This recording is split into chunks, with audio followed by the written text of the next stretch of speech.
या भारत की राजनीतिक तौर पे रूस, यूक्रेन और भारत तीनों के बीच मध्यस्थता का मुझे लगता है ऐसा कोई सवाल नहीं पैदा होता, क्योंकि भारत भी इस मामले को लेकर संवेदनशील है। भारत नहीं चाहता कि भारत और पाकिस्तान का जब मुद्दा आता है तो कोई तीसरा देश आके उसमें दखल करे। तो ऐसे में यूक्रेन और रूस के बीच कैसे भारत मध्यस्थता कर सकता है।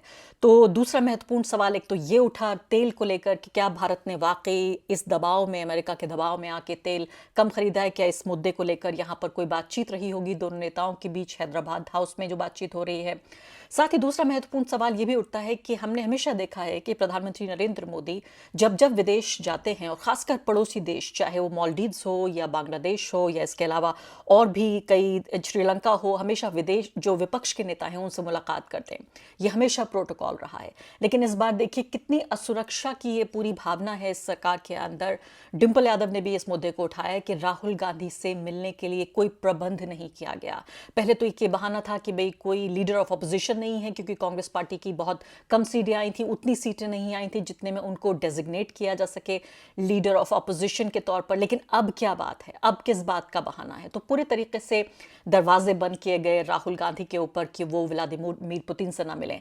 ये किसी अच्छा नहीं लगता, ये शोभा नहीं देता एक लोकतंत्र को जिसमें पार्टियां बदलती रहती हैं, सरकारें बदलती रहती हैं। ये कोई तानाशाही सरकार नहीं है, यहाँ पर कोई ऑटोक्रेसी नहीं है कि एक ही पार्टी की सरकार लगातार बनी रहेगी। हम नहीं जानते, हो सकता है कल को प्रधानमंत्री बन जाए राहुल गांधी या कोई और विपक्ष की सरकार आ जाए। ऐसे में हमेशा ये अच्छा माना गया है कि जब सत्ता पक्ष से मिलता है कोई विदेशी मेहमान तो विपक्ष के नेताओं से भी मिलता है। जैसे मैंने आपको बताया, खुद नरेंद्र मोदी जी भी मिलते रहे हैं दूसरे जो देशों में जाते हैं विपक्ष के नेताओं से।